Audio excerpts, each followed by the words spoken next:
জনস্বাস্থ্য যোগাযোগ শব্দগুলো শুনলে মনে হতে পারে বেশ ভারী বা একাডেমিক কিছু, কিন্তু সত্যি বলতে কি এর শক্তি আমাদের সবার জীবনকে আষ্টেপৃষ্ঠে জড়িয়ে রেখেছে।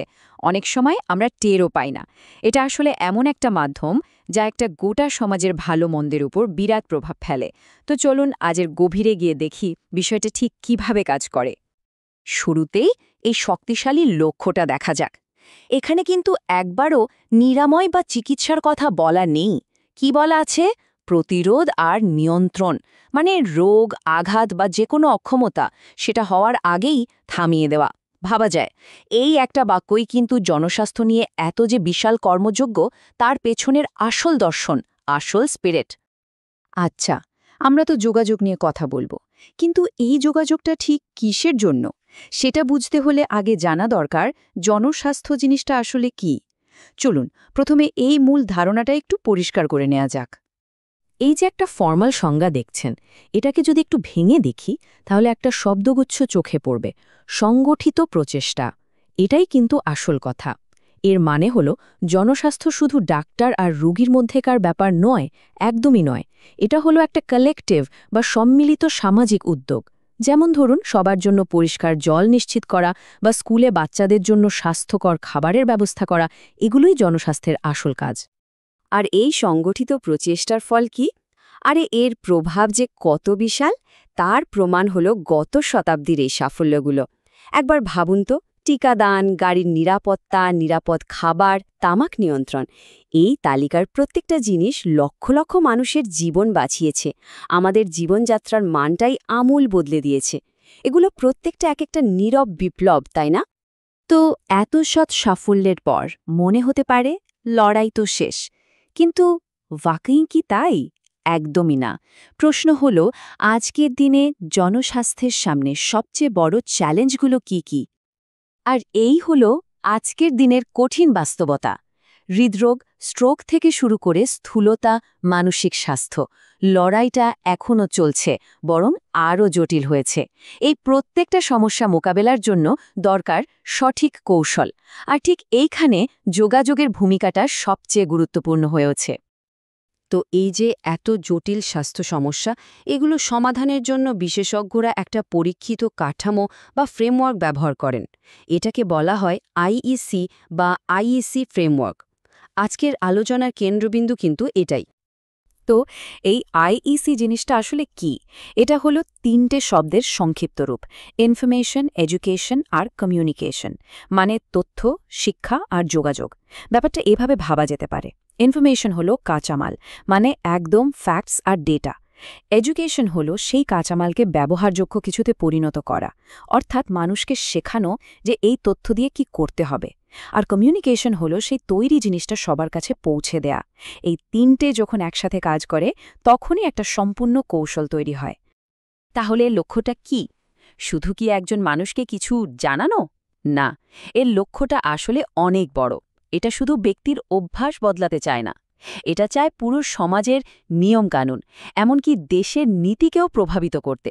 মানে একেবারে তৃণমূল থেকে শুরু করে সর্বোচ্চ পর্যায় পর্যন্ত পরিবর্তন আনা। তো আইইসি কিভাবে কাজ করে সেটা আরও ভালোভাবে বুঝতে হলে এর নিজস্ব কিছু পরিভাষা বা টার্মস আমাদের জানতে হবে। চলুন কয়েকটা খুব জরুরি শব্দ পরিচিত হয়ে নেওয়া যাক। প্রথমে আসে অডিয়েন্স বা দর্শক গোষ্ঠী। এটা বোধহয় সবচেয়ে গুরুত্বপূর্ণ, কারণ স্বাস্থ্য নিয়ে কোনো বার্তা কিন্তু সবার জন্য হয় না। সব বার্তা সবার জন্য একভাবে কাজ করে না। যেমন শিশুদের টিকার কথা যেভাবে নতুন মা বাবাদের বলা হবে, বয়স্কদের স্বাস্থ্য পরীক্ষার কথা নিশ্চয়ই সেভাবে বলা হবে না। তাই সঠিক অডিয়েন্সকে চেনাটাই হলো সাফল্যের প্রথম সিঁড়ি। এরপর আসছে অ্যাডভোকেসি। এর মানে হলো সিস্টেমকে বদলানোর জন্য লড়াই করা, মানে এমন নিয়মকানুন বা নীতি তৈরির জন্য চাপ সৃষ্টি করা যা সবার স্বাস্থ্যের জন্য ভালো। যেমন ধরুন পাবলিক প্লেসে ধূমপান নিষিদ্ধ করার যে আইন, ওটা কিন্তু একটা দারুণ সফল অ্যাডভোকেসির উদাহরণ। তারপর হলো ক্যাম্পেন। এটা তো আমরা প্রায়ই শুনি। ক্যাম্পেইন মানে হলো একটা নির্দিষ্ট লক্ষ্য নিয়ে একটা নির্দিষ্ট সময়ের জন্য চালানো কোনো প্রচার অভিযান। যেমন একটা ধূমপান বিরোধী ক্যাম্পেইনের একটাই ফোকাস, মানুষকে ধূমপানের বিপদ সম্পর্কে জানানো আর তাদের এই অভ্যাস ছাড়তে উৎসাহ দেয়া।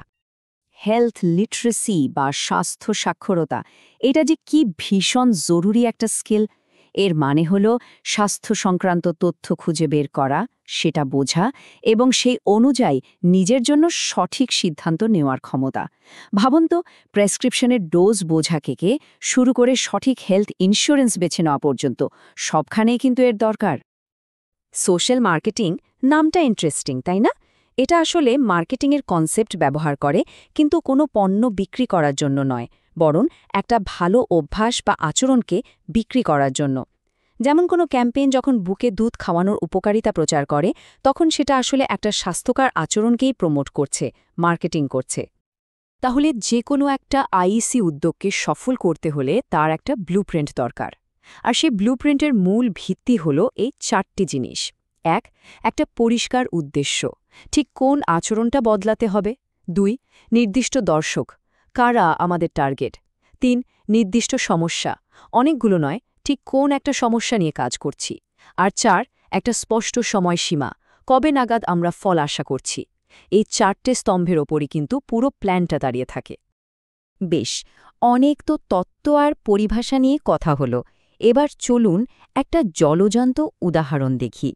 খুব বেশি দিন আগের ঘটনা নয়, একটা বৈশ্বিক স্বাস্থ্য সংকটের সময়ে এই ধারণাগুলো বাস্তবে কিভাবে প্রয়োগ করা হয়েছিল সেটা একবার দেখে নেওয়া যাক। কোভিড-19 মহামারীর কথা মনে আছে নিশ্চয়ই। সেই সময় সবচেয়ে জরুরি ছিল খুব সহজ, সরাসরি আর অ্যাকশনেবল বার্তা দেওয়া। যেমন পরিষ্কারতা অভ্যাস করুন বা বারবার হাত ধোন, একদম পয়েন্ট টু পয়েন্ট আর ভীষণ কার্যকর। আবার দেখুন, বার্তাগুলো কিন্তু খুব নির্দিষ্ট আচরণ আর ঝুঁকিপূর্ণ জনগোষ্ঠীকে টার্গেট করে তৈরি হয়েছিল। যেমন বয়স্কদের যত্ন নিন, এই একটা কথাই কিন্তু সমাজের সবচেয়ে দুর্বল মানুষদের প্রতি আমাদের দায়িত্বের কথা বারবার মনে করিয়ে দিয়েছে। আর একটা খুব গুরুত্বপূর্ণ দিক ছিল এটা, যোগাযোগটা কিন্তু শুধু শারীরিক স্বাস্থ্য বা ডাক্তারি পরামর্শের মধ্যে আটকে ছিল না, এটা গভীর সামাজিক সমস্যাকেও ছুঁয়ে গিয়েছিল। যেমন রোগীকে কলঙ্কিত করা বন্ধ করুন, এই মানবিক আবেদনটা মহামারীর বিরুদ্ধে লড়াইয়ের একটা অত্যন্ত জরুরি অংশ ছিল। আর অবশ্যই জরুরি অবস্থায় সবচেয়ে বড় শত্রু হল ভুল তথ্য বা গুজব। আইইসি এর একটা বিরাট কাজই হল এর বিরুদ্ধে লড়াই করা। গুজব এবং মিথের বিরুদ্ধে লড়াই করুন, এই বার্তাটা সঠিক তথ্য ছড়িয়ে দেওয়ার গুরুত্বকে প্রতিষ্ঠা করেছিল। আর ধীরে ধীরে জনস্বাস্থ্য যোগাযোগের পরিধিটাও কিন্তু বেড়ে গিয়েছিল।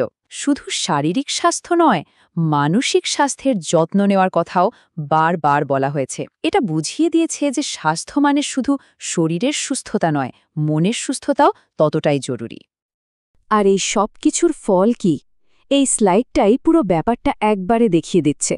এই যে এতগুলো সমন্বিত বার্তা, এগুলো যে বাস্তবে কতটা ইতিবাচক পরিবর্তন এনেছিল তা এই গ্রাফ থেকে স্পষ্ট।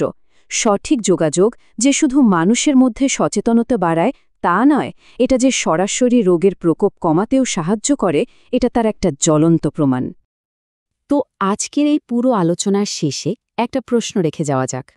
আজকের দিনে, এই মুহূর্তে আমাদের সমাজের জন্য সবচেয়ে জরুরি স্বাস্থ্য বার্তা কোনটা হওয়া উচিত বলে মনে হয়? একটু ভাবুন, কারণ সঠিক সময় দেওয়া একটা সঠিক বার্তাই হয়তো অগণিত মানুষের জীবন বদলে দেওয়ার ক্ষমতা রাখে।